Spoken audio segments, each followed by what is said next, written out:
Apakah kamu masih percaya bahwa kreativitas hanyalah milik sebagian orang-orang jenius yang memiliki gen tersebut dan terlahir dengan keadaan istimewa saja? Apakah kamu juga merasa bahwa hanya orang kreatif yang bisa menciptakan inovasi dan kita sebagai orang biasa hanya bisa menjadi penikmat hasil ide kreatif mereka? Jika jawaban pertanyaan di atas ada ya, maka buku The Myths of Creativity karangan David Burkus akan membuatmu percaya kebalikannya. Sudah saatnya kamu merubah segala persepsi salah tentang konsep kreativitas yang selama ini kamu percayai. David Burkus dalam bukunya mengatakan bahwa kreativitas adalah milik semua orang. Setiap individu dapat menimbulkan ide kreatif dalam otak mereka selama mereka tahu cara untuk memupuk dan menimbulkan ide itu ke permukaan. Dan buku The Myths of Creativity akan menunjukkanmu cara untuk menimbulkan ide kreatif dalam diri seseorang termasuk kamu. Halo semua, nama saya Asri. Selamat datang di channel Inspirasi Buku. Kami akan menyajikan intisari buku-buku non-fiksi terpopuler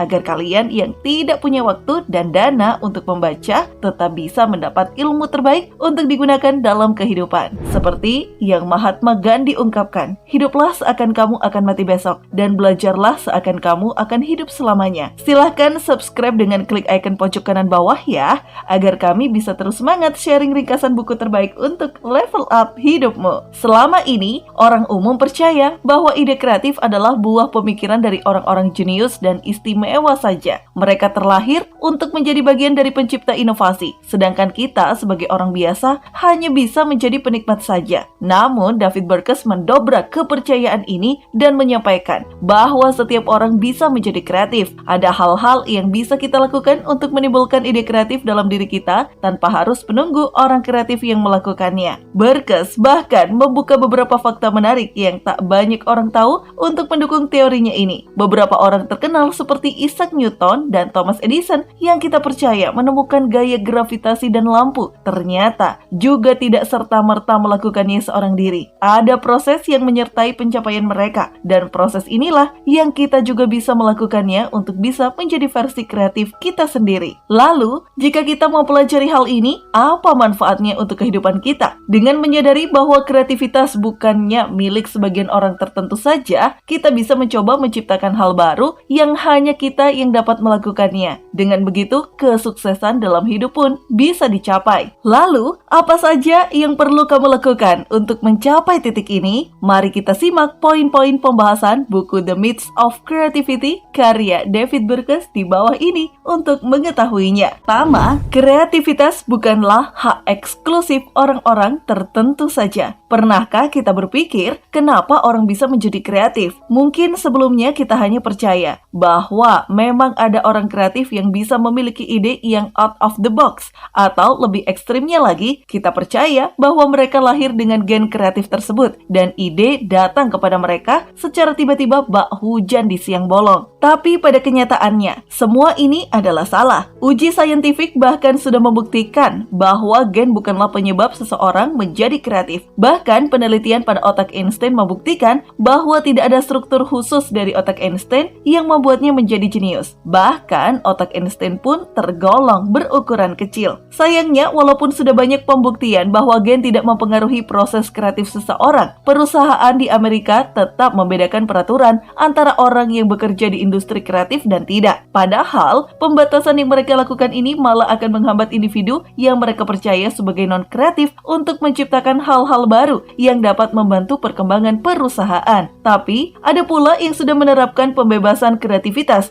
untuk karyawan dan meraup hasil positif dari keputusan ini. The Gore Company contohnya, penemu Gore-Tex ini tidak memberikan tugas spesifik pada pekerja mereka dan memberikan kebebasan untuk memilih proyek yang ingin mereka lakukan. Hasilnya, mereka dapat menghasilkan ribuan variasi produk yang dapat dipilih pelanggan. Kedua, untuk mencapai potensi kreatifmu, kamu perlu merubah persepsimu tentang tentang kreativitas. Kita tentunya sudah sangat akrab ya dengan cerita tentang ditemukannya gravitasi bumi oleh Isaac Newton. Saat Newton sedang duduk di bawah pohon apel, sebuah apel jatuh ke pangkuannya dan menimbulkan ide tentang gravitasi bumi. Nah, ini juga salah satu mitos yang banyak orang percayai. Pada kenyataannya, Newton mengamati jatuhnya apel saat bersama dengan orang lain dan memicu adanya diskusi saintifik tentang fenomena tersebut. Dalam diskusi tersebut, mereka juga membahas tentang beberapa pemikiran tentang gaya gravitasi yang sudah mereka ketahui sebelumnya. Jadi, teori gaya gravitasi bukanlah hasil pemikiran Newton seorang, namun buah dari diskusi dua orang tentang fenomena yang mereka perhatikan bersama. Baru setelah beberapa tahun setelahnya, Newton berhasil merumuskan teori matematika tentang gaya gravitasi itu sendiri. Hal ini menunjukkan bahwa kreativitas memerlukan waktu dan usaha. Psikolog Mihaly Csikszentmihalyi mengungkapkan bahwa pemikiran adalah suatu langkah awal dari langkah-langkah selanjutnya sebelum sebuah ide dapat terbentuk.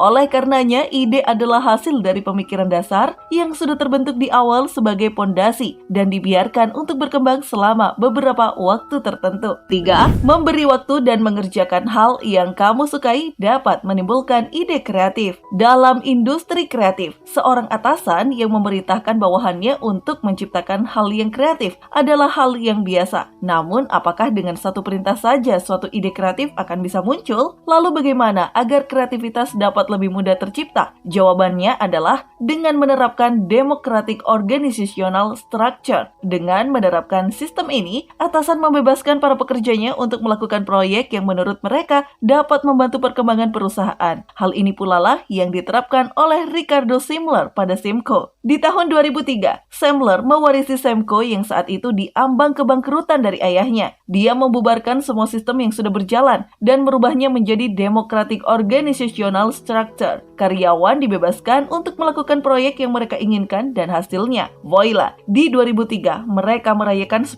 tahun menjabatnya Ricardo Semler di Semco dengan $200 juta kenaikan sahamnya. Ide kreatif nyatanya lebih mudah muncul saat seseorang mengerjakan hal lain di sela proyek yang sedang mereka jalani. Jadi, jika suatu saat kamu sedang memikirkan sesuatu yang tidak berkaitan dengan pekerjaanmu, yakinlah bahwa di belakang itu semua sebuah ide kreatif mungkin akan muncul setelahnya. Keempat, terbentuknya kreativitas tergantung dari kemampuan untuk menghubungkan berbagai macam pengetahuan dalam otakmu. Kita sudah mengetahui bahwa sebuah ide dapat timbul karena adanya diskusi antara dua orang atau lebih. Namun hanya sekedar mendengarkan pendapat orang lain tidak akan memunculkan kreativitas dalam diri kita. Kita juga perlu ada andil pendapat di dalamnya. Semakin banyak jenis pengetahuan yang kita ketahui, semakin besar kemungkinan untuk menghubungkan pengetahuan tersebut menjadi ide-ide untuk inovasi baru. Hal ini dapat kita lihat dari Thomas Edison dan timnya. Jika kamu mengunjungi workshop mereka, kamu akan menemui berbagai macam mesin yang dibongkar yang dijadikan bahan untuk penemuan baru mereka. Itulah mengapa ide baru sering timbul dari luasnya pengetahuan yang kita miliki. Namun demikian, hal ini tetap tidak terlepas dari kemampuan otak kita bekerja.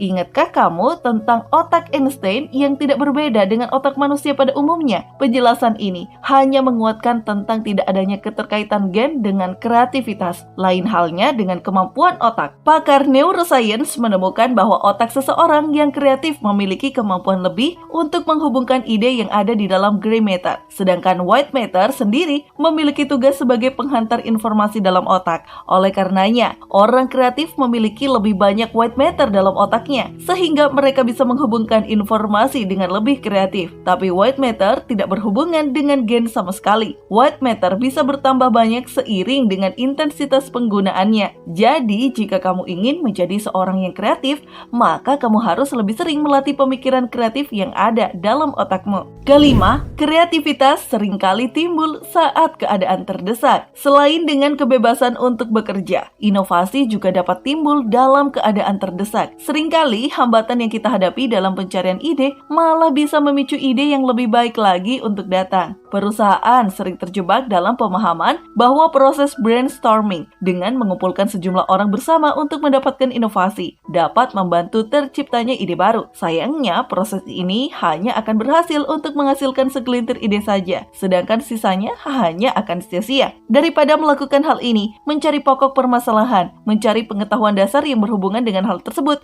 dan mulai merakit kemungkinan-kemungkinan baru, malah terbukti lebih berhasil. Hambatan hambatan yang ditemui dalam proses inilah yang akhirnya membentuk ide baru. Begitupun dengan para penyair di Eropa dan Jepang. Adanya keterbatasan suku kata dalam pembuatan puisi malah membuat mereka berhasil menciptakan sebuah hasil kreatif. Jadi, jika suatu saat kamu menemui hambatan dalam suatu proses, ingatlah bahwa keadaan ini malah dapat memicu timbulnya pikiran kreatif dalam diri kamu. Keenam, kreativitas akan meningkat dengan hubungan sosial yang mendukung. Di poin sebelumnya, kita sudah setuju bahwa ide kreatif tercipta dengan adanya diskusi. Oleh karenanya, dengan menciptakan hubungan sosial yang mendukung, maka proses kreatif akan menjadi lebih mudah. Dengan memperhatikan apa yang orang lain kerjakan, otak kita pun akan terpicu untuk berpikir lebih kreatif. Kita tahu bahwa Bill Gates dan Steve Jobs memiliki perbedaan pendapat dalam konsep pembuatan personal komputer atau PC. Namun demikian, mereka saling mempengaruhi dalam terciptanya perusahaan Park dan Alto Computer.